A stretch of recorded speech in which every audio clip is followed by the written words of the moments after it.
Hello and welcome to another episode of InspiHER, proudly presented by ACM-W a student-led chapter and ACM-VIT committed to celebrating and empowering women in ACM-W works to create an inclusive community that supports, connects, and inspires women to thrive in computing and beyond. I'm your host, Kashik. And I'm your co host Shaurya for this session. Today's episode brings you the inspiring story of Muskan Agarwal, a driven tech enthusiast, entrepreneur, and a proud alumna of our institution. From landing an opportunity Amazon, something many can only dream of, to leaving it behind to build her own venture, Cherry Media. Muskan's journey is one of bold choices, creative ambition, and unwavering self belief. Her path from tech to entrepreneurship is a powerful reminder that sometimes the biggest leaps come from trusting your own vision. In today's conversation, we'll delve into Muskan's inspiring transition from the tech world to entrepreneurship, uncover the vision behind Cherry Media, and explore the valuable lessons she has learned throughout her journey. Muskan, we are truly excited to have you with us. Thank you for being here. Thank you so much for inviting me, and I'm really looking forward to the conversation and sharing my journey. And possibly, if people can learn from it, would be happy to do that. That's really nice to hear. So, Muskan, how are you and how's your day been so far? I'm good. It was quite an hectic day in SF, and I've been attending multiple events. So, it's been good. Alright, so since you're an alumni of VIT Vellore, we'd love to start off by hearing about your journey. Like, what was your time at VIT? Yeah. Okay, that's a pretty sad question because most of my time in VIT unfortunately went like we were the COVID batch. So like 2 years I spent at home and and then we also had fast track semester. I don't know if you guys are even aware about what fast track semester is, which is like basically VIT squeezed 2 semesters into one. So I only spent 3 semesters in VIT. It was like great time if like I can do anything to just go back to VIT and relive those days. Like when I was in VIT, I just wanted to get out of it, and now that I am out of it, I just like keep thinking about like it was such a great time to be. Yeah. That's lovely to hear. So, how would you say VIT shaped your career and personal growth, both during your time there and Yeah. afterwards? I think to a great extent, especially because VIT has people from like all across India and even outside India, right? So, like, I was an introvert, like, when I entered into college, like, I could not hold a one-on-one conversation with anybody. And I think, but in VIT, you're forced to talk to people. Like, I forced myself to, like, take part into, like, different clubs, chapters, and everything. So, wherein I made a lot of friends. We made a like good community. I used to get inspired by a lot of like when I used to see so many people, like I used to attend so many hackathons, see so much happening, so many people doing so many things, right? So VIT, like the community that it gave me, I think that really helped me shape my career path. Yeah. That's totally relatable because I myself am an introvert. So, like starting, like communicating with others is a little difficult in the start, but like Yeah, gradually when you go, it becomes easy. 100%. Yeah. And I think because Yeah, you're an introvert, you're doing a great job, like I understand how difficult it is to come on camera, speak to somebody, and like it is very difficult. So kudos to that. yeah. So I'd like to ask you, like, you've had the incredible opportunity to work at Amazon, first as an intern and then as a full-time employee as well. So for Yeah. many aspiring engineers like us, landing a role at a FANG company is like a dream. So what steps did you make that dream a reality? Okay, so let's talk about the internship period, like how I got the internship. So I think if you want to really get into FANG companies, it's not that big of a deal. You just need to do lead code. Like if I have to be very honest, just like I literally locked myself in the room, no phone, no nothing. I knew that I only have to like do lead code for these 3 months. If you'll just go on my lead code history also, you can clearly see that I did lead code only for those 2 months. And I literally did all the problems. I think in those 2 months I did around 300 problems. And that was it. That was literally it. It's not as hard as people make it to be. Right. In fact, it's comparatively easier to get a job in FANG companies as compared to startups, I would say, right? Because startups still ask you very deep, like questions can be vague. You don't know what they will ask. But in FANG companies, questions are fixed. Like, you know that they follow a certain pattern. You will be asked lead code questions. If you are joining as a software developer one, you would be asked like basic, probably OS questions, DBMS, maybe some queries or some DCCN questions, right? It's super easy. So I locked myself for like 2.5 months. Oh, like I used to only do lead code or probably brush up on the basic fundamentals, and that was it. I think but a lot of practice, I feel, helped me a lot. Like, people feel that, like doing question once will help. No, like I used to do it and then probably like how to optimize it and everything helps. Then in FANG companies, they put a lot of emphasis on how you write code in interview also, or even in the OAs, that the assignments that are there. So all of these things people need to take care of. Like, for example, like uh, you don't use IJK, which we are so used to when we are in college, right? They want proper variable names, or they want proper comments, they want proper indentations, they want proper class names or something like that, right? If a code is going too huge, you need to create a separate class for that. So basically, these tiny little things you have to take care of in order to like get into a FANG company. Yeah. And mine was an off-campus job. I think Amazon came into our campus also later, but it did not come for internship. So if you're looking at an internship, probably start applying off campus. There are ample opportunities, there are ample openings that keep coming up. Yeah. That's amazing to hear, and I'm sure a lot of listeners will take away something valuable from that.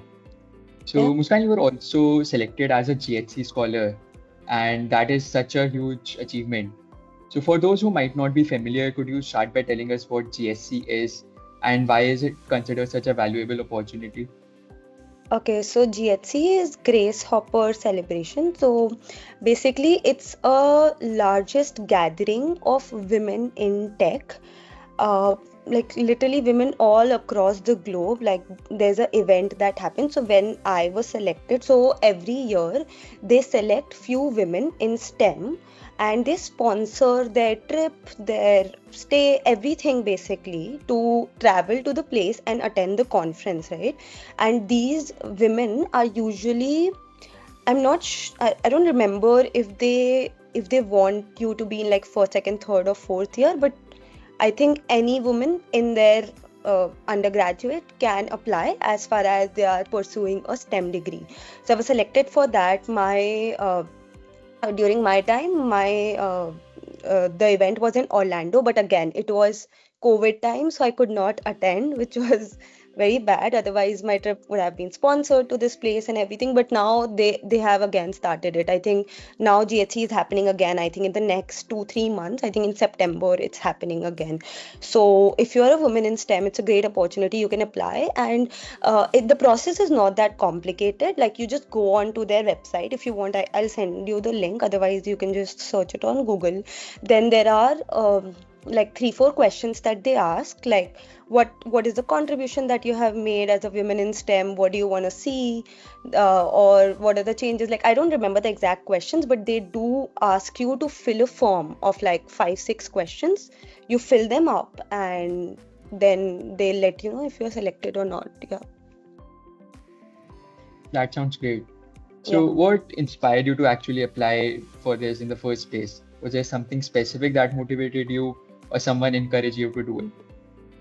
So actually, one of my friend told me about it, that this is something that is there and you should apply. And some like you just go onto the website and you see the kind of people coming on, like giving like coming on to this celebration, right? Like you'll know why this is such a big celebration, right? Like program managers from Amazon, or like all FANG companies, then all big women leaders all across the globe come to this session, give you one-on-one mentorship sessions if needed. So in my case, even though it was not in person, but I could do a lot of one-on-one interactions with a lot of leaders from these FANG companies also. I think I was in my second year itself. So I think this is a great opportunity. Otherwise, why do you think they will give anybody time, right? So this was a very good opportunity, and I could learn a lot from them. And I think this was before Amazon. Like before like Amazon, I attended this. I made a lot of friends. I made a like they basically form a community wherein a lot of people are there.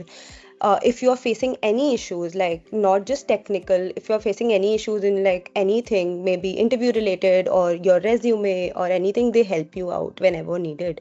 So I think it's a great opportunity. Every women in STEM should apply to that, and you should start building your resume. It's very competitive, so you can start building your resume from your first year itself. They really want something that you should do apart from just your college. Like if you are a 9 pointer, great, but what have you done like apart from that?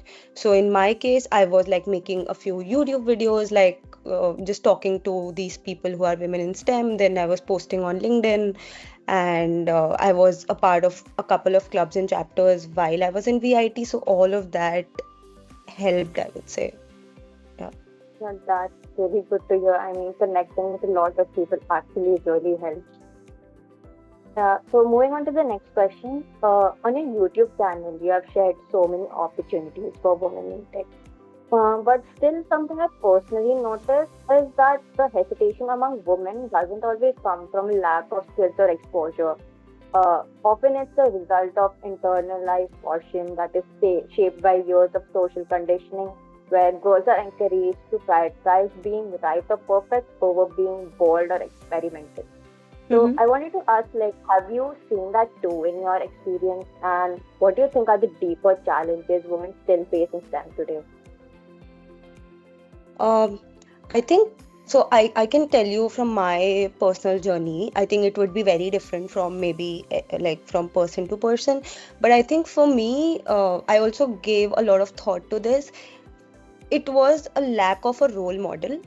Like even while I was in Amazon, like all the leaders that we had there, let's say maybe senior manager, principal engineer, or whatever, like basically leaders that were there, they were all males. Literally in my team, there were 10 senior leaders, and all of them were male. And maybe in my team, all of them were males. Then even in my friends team, the ratio was like 1 to 10, or probably 2 is to 10 or something like that. Basically a very bad ratio.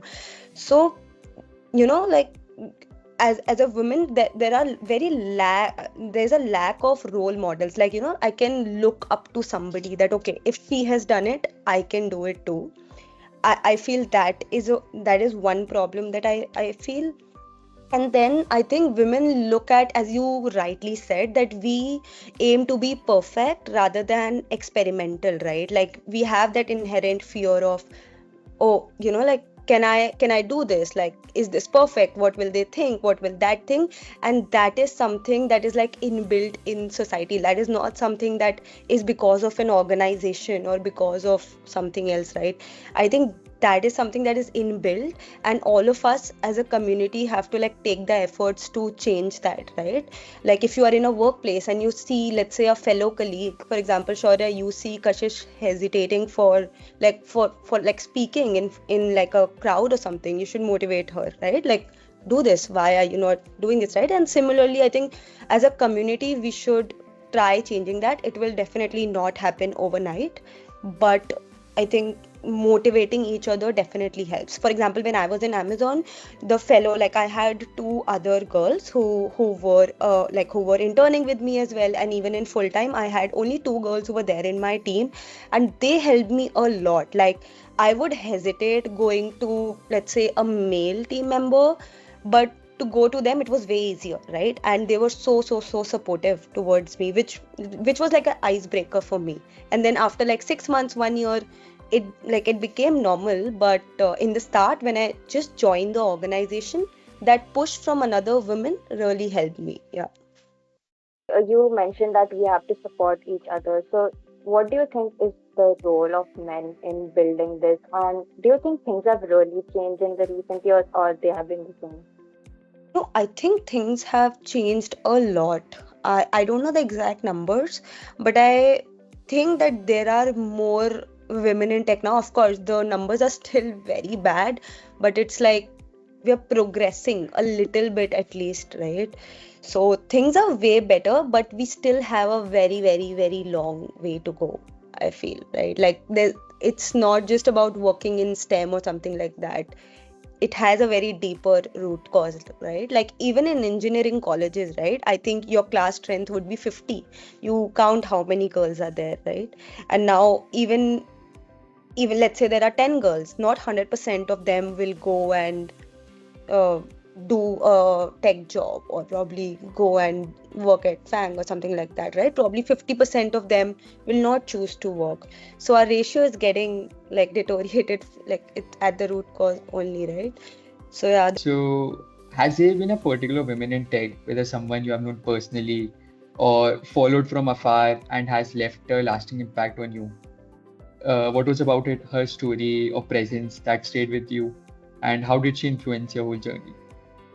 I think the one that I was talking about, this woman named Nandini, while I was in Amazon, I joined as an intern, and like I was scared to another extent, right? Because okay, I joined FANG, but whatever they were telling, right? Like you just have 2 months, you have to prove your worth, because at that time I wanted a full-time offer more than anything else, and I didn't know what to do, how to do.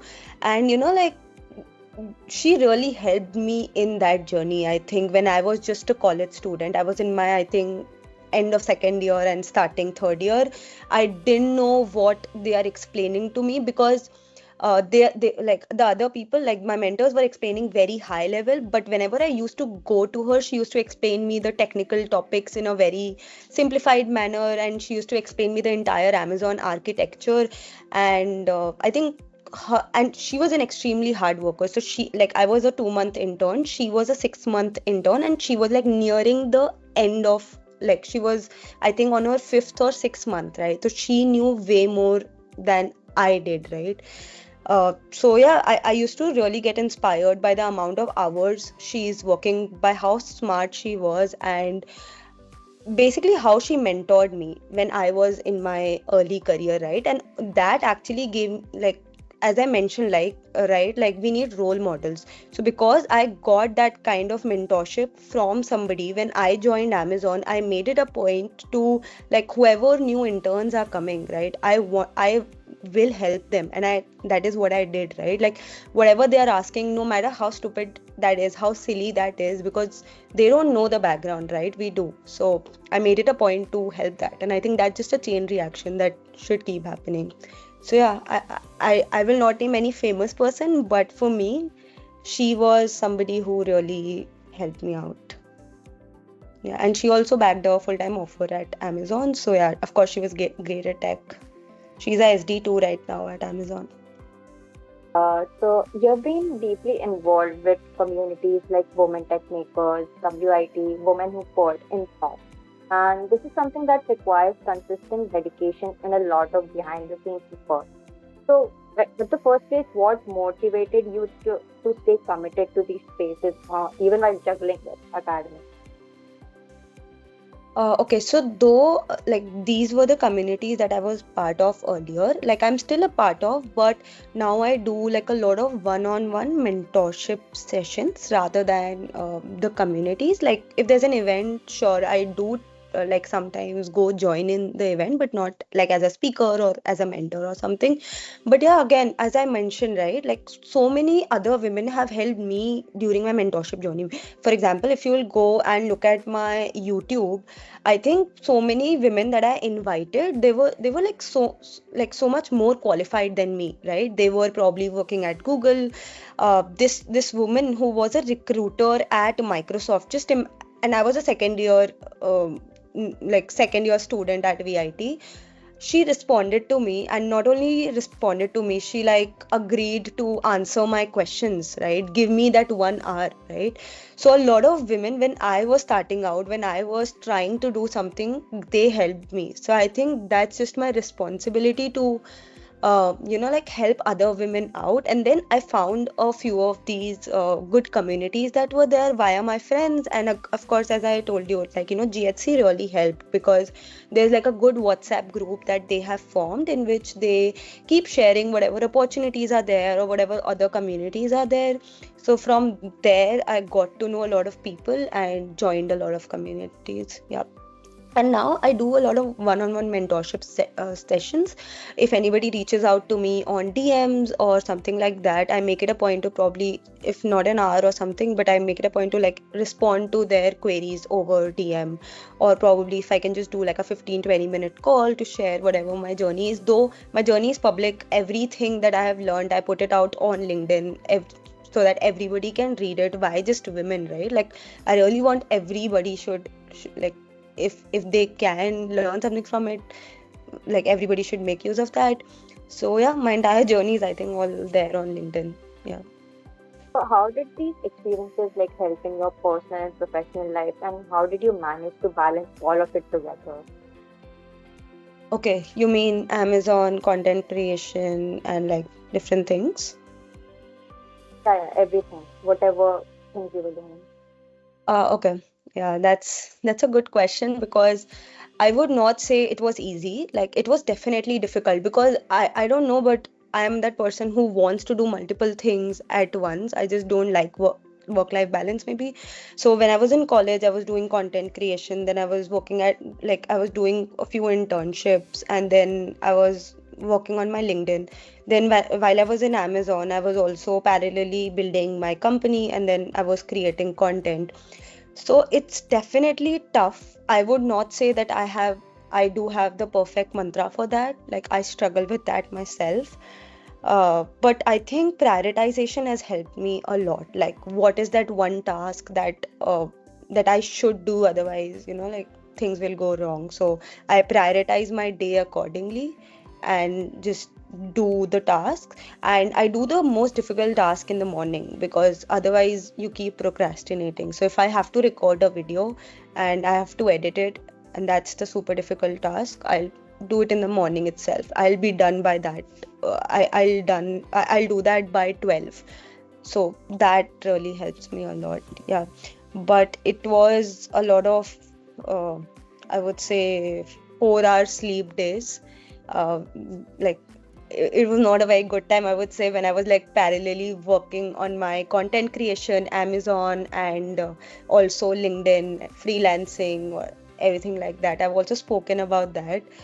But yeah, I think when we are in our 20s, we do have the, like that energy, which we probably might not have in our 30s, right? So I think that really helped. That's so inspiring. I'm pretty sure listeners can learn a lot from that. So, Muskan, leaving a stable, high-paying job at Amazon to start your own company is genuinely a very bold move, and that takes a lot of courage and deep belief in your vision. So, what gave you the confidence to take that leap? Was it tough to choose ambition over stability? And did people around you play a big role in that transition? Yeah, 100%. So I'll answer your first question first, that like, what are the things that I considered before leaving Amazon, and how did people play a part in that? So of course, it was not an easy decision, because that was something that was like a dream that okay, I'll get into FANG, my life is sorted. uh, Amazon pay, if you guys are engineering, you guys are doing engineering, you know Amazon is one of the highest paying companies. For a 20-year-old, earning 2 lakhs per month was like a lot for me. I thought that, like I have won the world, it's everything. But then while working there, like I completed my internship there, and then like I was there for 1 year. I realized that this is not something that I wanted to do 5 years from now. And I firmly believe if you don't want to do something 5 years from now, why spend 5 minutes doing that, right? So I thought about that and I was like, okay, I am in my 20s. I can probably take a risk right now. I am fortunate enough to have I have a home, I have food on my table. If everything goes wrong, I will not be like homeless or like without food or something like that, right? What can happen? What worse can happen? My business will fail, right? So that was there. And in terms of financial decisions, so I could make, I should not be saying that, but I could make way more than what Amazon was paying me. So I was like, okay, and I was only working on like weekends. So I was like, okay, why not give it my full time, right? It has so much scope. Right now, I'm only working on weekends, right? So that was there. And then my family has been extremely supportive, right? Like, I always used to hear my friends saying that my parents are not allowing me to do this, or my parents have forced me to take science, or my parents have forced me to get into FANG. Fortunately, my parents have never forced me to do anything. Like, they wanted me to take commerce, to be honest, because they were like, it would be chill. I told them, no, I want to take science. Then there was no expectation that I would go to IIT. Not that I went to IIT, but there was no expectations also.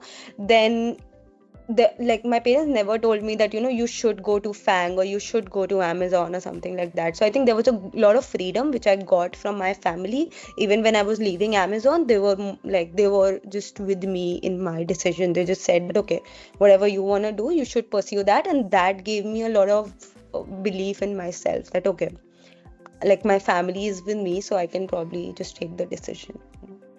I mean, it's incredible that you got support from your family members and the people around you. Like, generally, it takes guts to switch careers when you're already in such a high position. I just wanted to ask, like, since starting Cherry Media, how has your perspective on content and growth evolved? Like, are there any surprising insights or shifts you have had and about what really works in digital marketing today?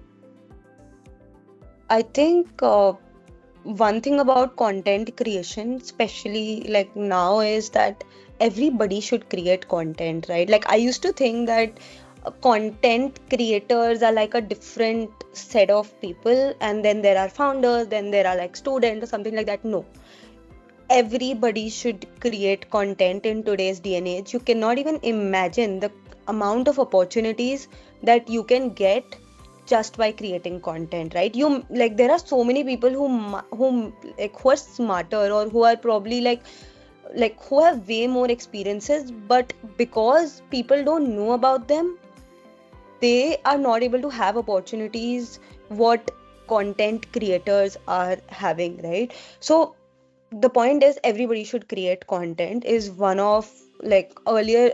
If you might see my Instagram journey also, like I recently started posting on Instagram because I used to think that was not that important, right?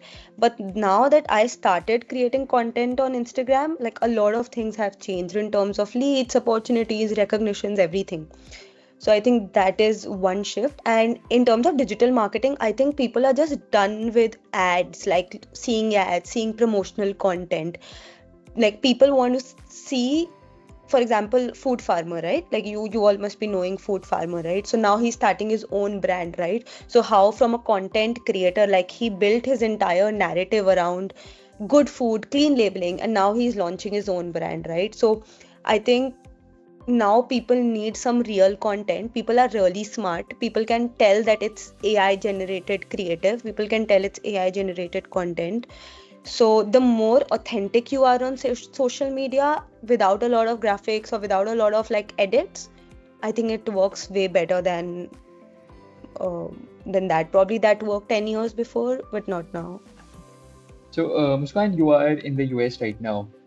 So, were there any observations that stood out to you, perhaps in how people collaborate, communicate, or approach creativity? Yeah, so of course I'm in San Francisco, and everything here, like all the boards that I see or all the billboards here, everything is AI somehow, right? Like you look around, you go in a cafe, and I used to just hear about that, and now that I actually see it, I realize, oh, okay, people were not wrong.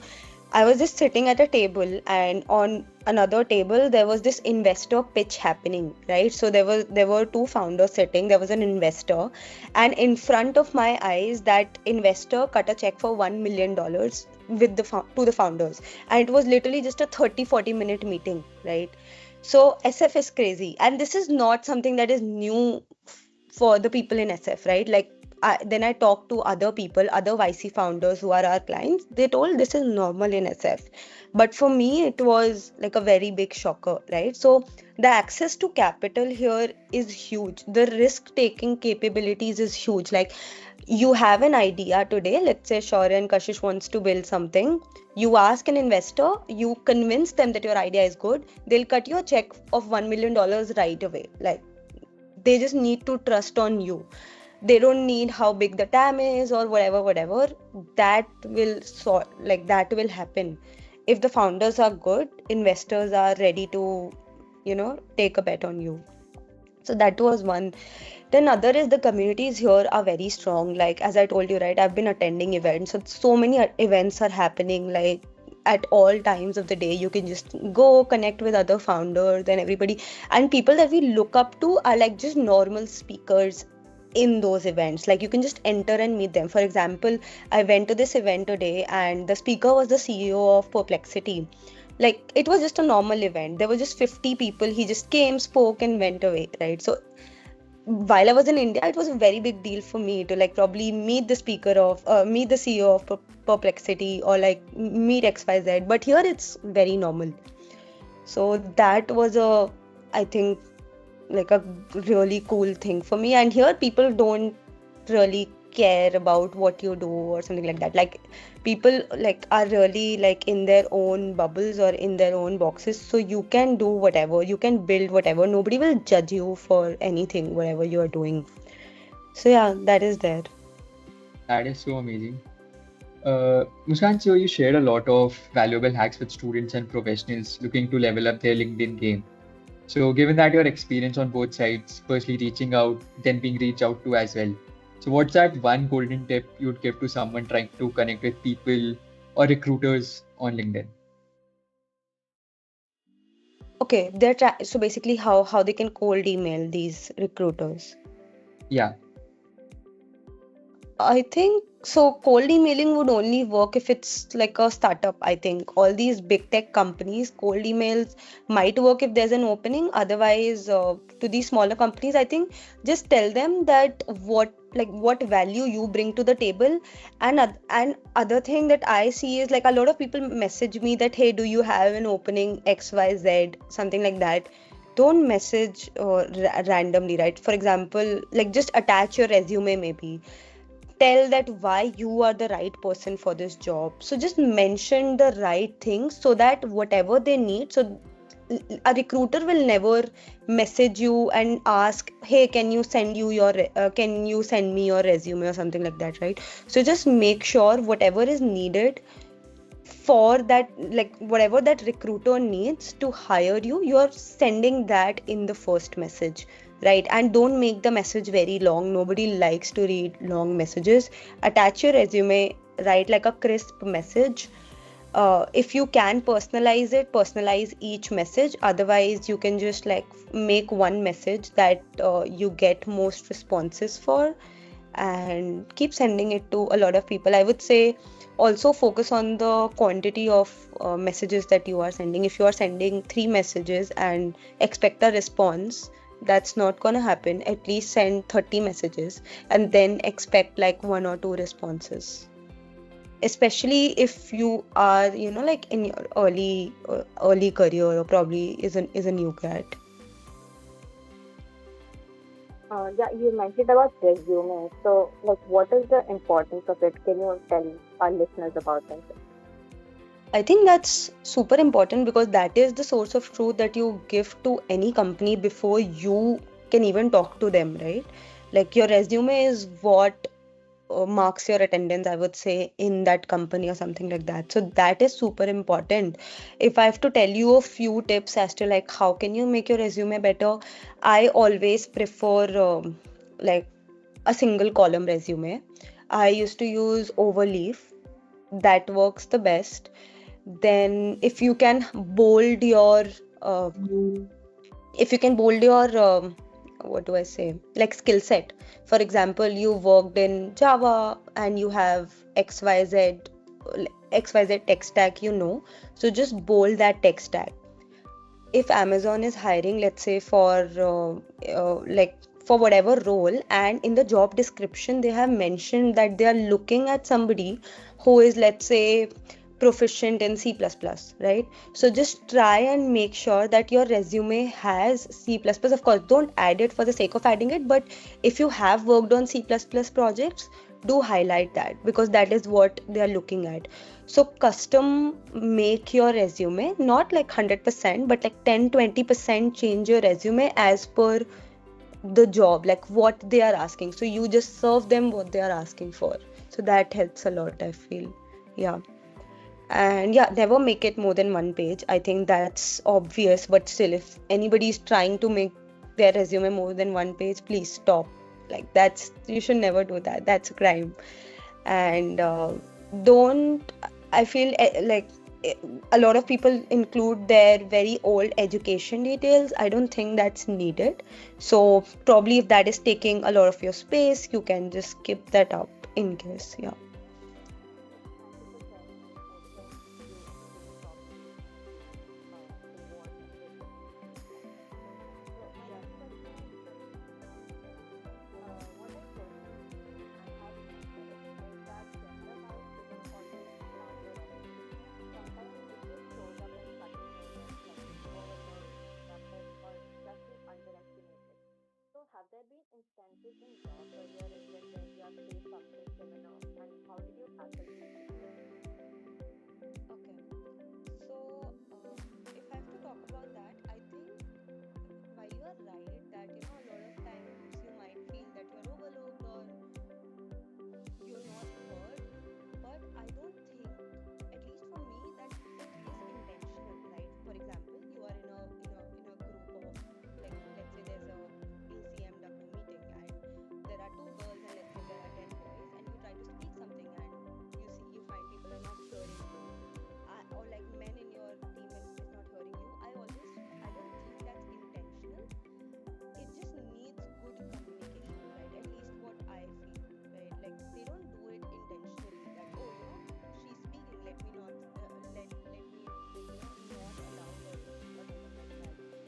uh, as women, what we can do is we can try to communicate to the men that, hey, this is how I feel, probably because we are not in majority. I feel a lot of times I am overlooked or I am not heard, and that really helps. You'll be surprised as to like how many men would be able to like would be happy to support you just if you try to communicate. I never did that while I was in college. I felt a lot of like even I felt a lot of these issues of being unheard or overlooked or something like that, because of course there were just two women or like two three women in a I was also in a tech sample program, so in a group of like a large group of boys there were just two women, and it was very difficult to speak up in meetings and imposter syndrome kicks in, right? So yeah, I think just communicating, I feel that really helps. And then just don't think a lot. As women, I know that we overthink a lot. Like as you mentioned earlier also, what if I'm saying is right? Is it not right? What will they think about that? They're just humans. Even if you are incorrect, that's fine. Nothing's gonna happen, right? They will not like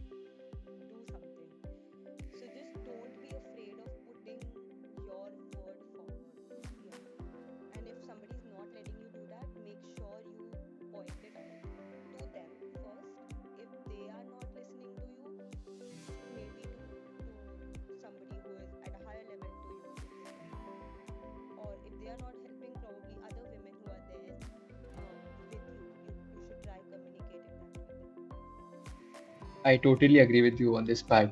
So that brings me to my next question. So, what would you like to say to young women who feel hesitant or intimidated about entering male dominated spaces in tech? One message you'd like to give to them? Um, One message, okay. One message is difficult. I can give a lot of them. I think don't be afraid of, or don't think that you have to be perfect, or don't be afraid of going wrong or something like that, right? Do try it out, even though it is a male dominated field. Like, unless and until we try, there always has to be a starting point, right? So consider this as a starting point. Don't be afraid of putting your word forward. Don't be afraid of speaking up. And I know it's very easy to say that, don't be afraid of speaking up, but I know it's not that easy. But like, you should give it a try, right? Probably, maybe in like a smaller meeting you should give it a try, or probably you should communicate with the other woman who is there, and probably you should first think about. So for example, when I was in Amazon, and that's maybe a very stupid thing to do, but I used to literally, the other girl who was there, we used to decide that what we will talk about, right? Now that I think about it, it's so stupid, but we were so scared to speak in like a room of 10-12 men and senior men. So yeah, I think take help from other women who are out there, take help from other men who are out there, probably communicate to them if something that they said you did not feel right, or if they ignored you, just try to communicate to them. And yeah, don't be scared, nobody's perfect, right? So I think that should help. That completely makes sense. So, Muskan, do you think being a woman changes how leadership is perceived? Are women expected to lead differently, or held to different standards compared to their male counterparts? Okay, I have not felt that, to be honest. Like, it may be the case in like very senior leadership positions, probably in corporate. I have heard a lot of pay biases. I have not faced that, but I've heard a lot of pay biases, that probably in the same role a man is paid XYZ, or women is paid XYZ. I've just heard that. I don't know about that because I have never like faced that personally. So yeah, I don't think I'm the right person to answer this.